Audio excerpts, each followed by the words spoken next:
How are you guys finding working from home? Because I'm not sure. I think I like it.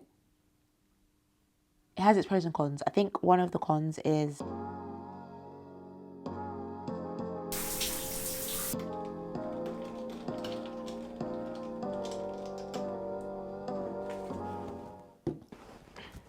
hey guys, welcome back to my channel. Hope you're good, hope you're well. This is sort of a day in the life of me trying to be an adult. You know how I feel about that. It is early in the morning because I am trying this thing where I wake up early and I have a slow morning. It's working. My mental well-being recently has not been great, which is frustrating because I feel like I took like quite a few steps forward and now something weird's happening.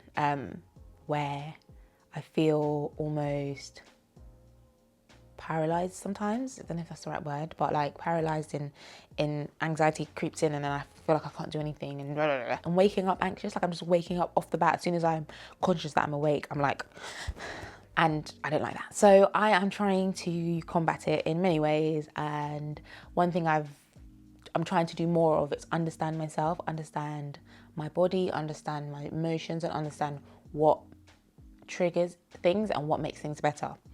So the reason for the slow morning is that one of the things that makes my anxiousness worse is if I feel rushed.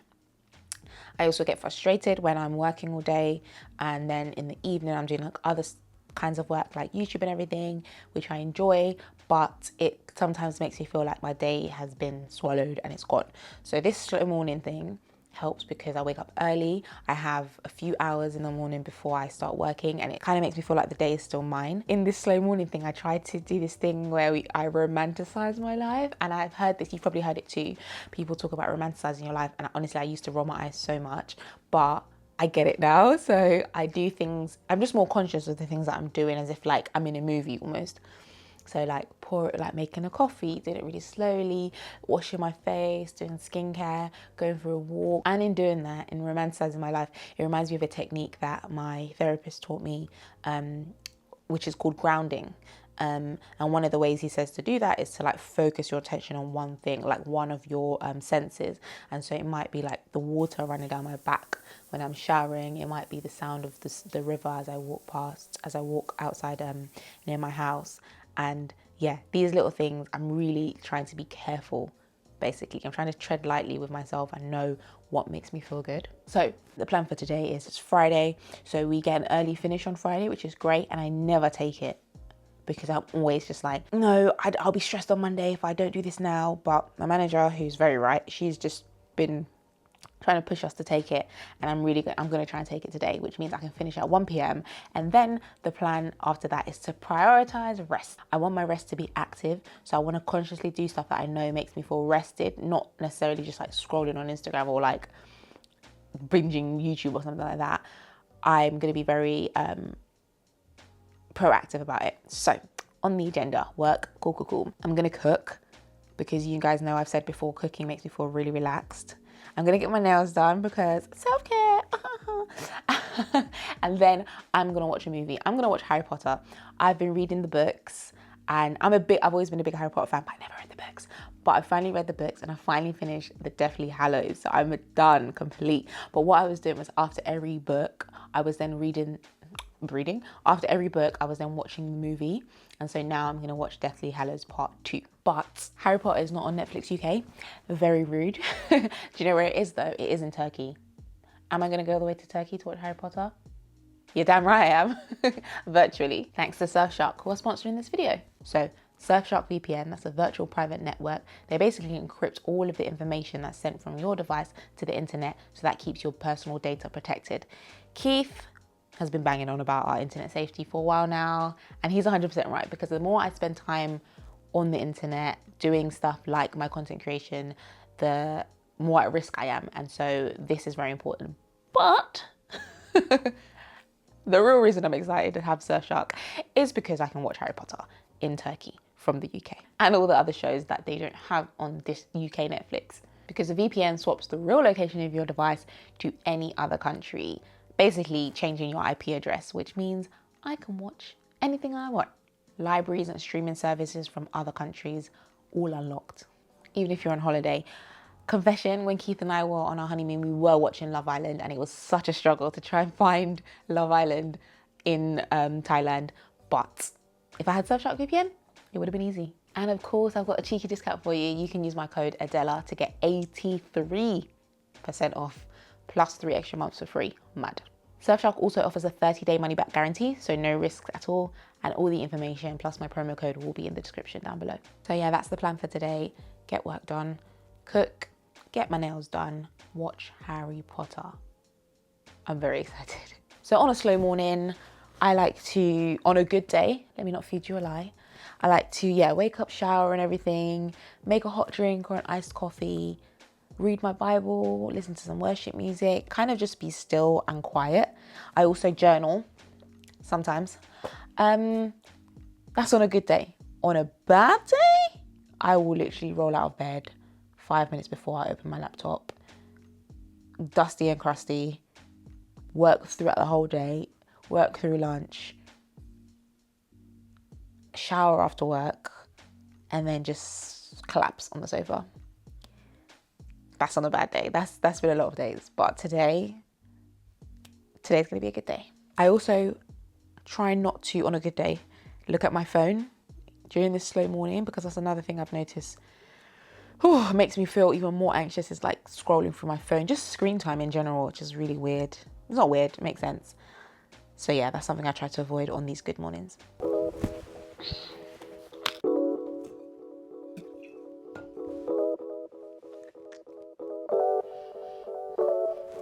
Hey, morning. Yeah, I'm good, thanks. How are you?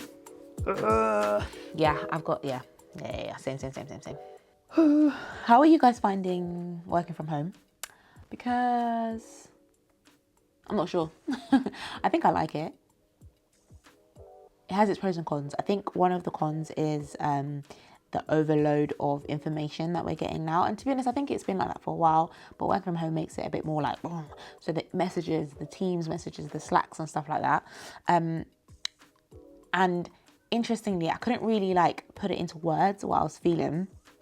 But then my friend posted a podcast episode on Instagram, and I listened to the episode and I was like, this is verbalizing everything I've been thinking. The podcast is called The Art of Manliness, and I've never listened to it before. It's hosted by a guy called Brett McKay, and they've got a guest. He's got a guest on this episode, and the guest is Cal Newport, and he's like a computer science person, and he's written loads of books. And the episode is called "Email is Making Us Miserable. Here's what to do about it." And I was like, that makes a lot of sense. So there were quite a few things in the episode, like new words that I'd never heard of, but really make a lot of sense to how I've been feeling. One of them was called network switching, and they described it as like when you have a primary focus, but then you keep glancing to other things, you keep glancing to your emails, glancing to your messages, and when you come back, it creates what they described as a cognitive catastrophe, and it leads to fatigue, it leads to anxiety, it leads to just feeling tired, which is kind of what I've been feeling, and it makes a lot of sense because I block out time to do stuff. In that time, it never goes to plan because I'm always glancing, and really and truly, you should be able to just switch it off. The same way you could put your phone on Do Not Disturb, you're well within your right to like put your Teams or your Slack or whatever on Do Not Disturb. But the reality of it is a lot of people don't, or even if they do, they're still like, they think everything is urgent, especially now that we're working from home. We can't see if somebody's like request is actually urgent or not when you can see their face.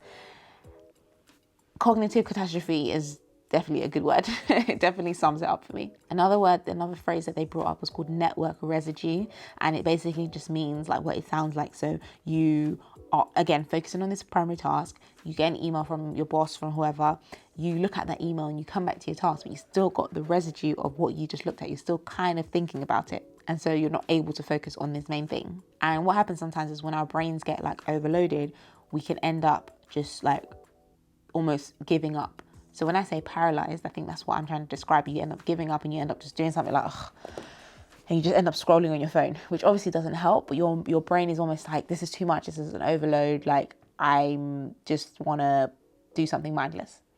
And what was really interesting in this episode is that they talked about how despite the investment that's been put into like messaging and technology, and despite how far we've come and how easy it is now to contact people, and how that actually was supposed to make things more efficient, easier, productivity, non-industrial productivity has actually stagnated.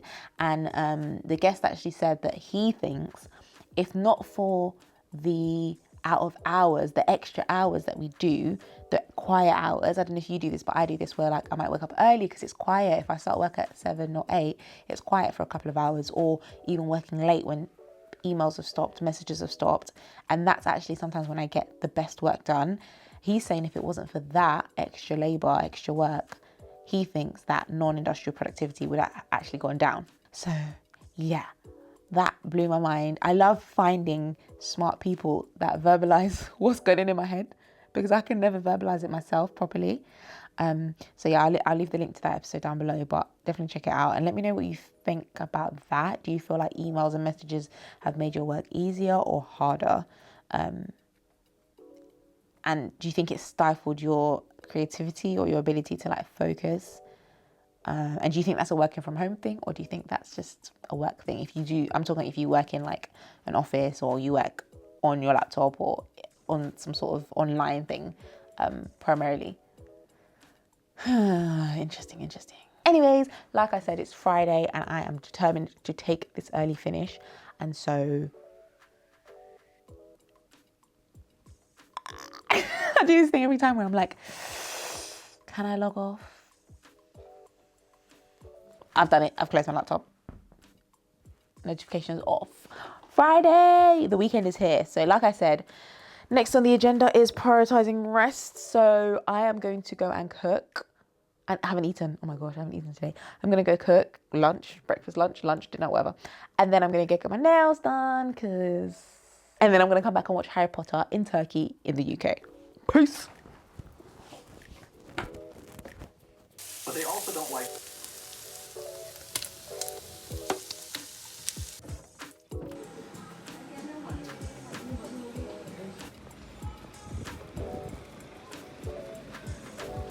Cool guys, I am back from getting my nails done. I love them. I wasn't going to go this long, but then I did. But yeah, I really like them. I feel cute. All right. Day of active rest, day of prioritizing rest has gone pretty well. I feel quite rested. Now I'm going to watch Harry Potter, like I said. Let's head to Turkey with Surfshark. I'm going to watch it on Netflix. I'm going to watch Deathly Hallows Part 2. And I'm going to call it a day. Start of hopefully a great and peaceful weekend. So that is it guys. Hope you enjoyed that video. If you take anything away from this video, it is the importance of knowing yourself.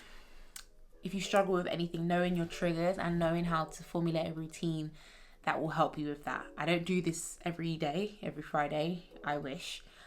But this is like a good day for me. So for me, that looks like waking up early, having a slow morning, doing some sort of exercise, going for a walk or something, prioritizing active rest, and also socializing. So speaking to somebody, going to see somebody, that's what it looks like for me. Let me know down in the comments below what a good day, what a positive day looks like for you.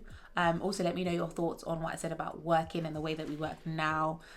What is your perfect routine? And also don't forget to use my Surfshark VPN discount code Adella to get 83% off and an extra 3 months free.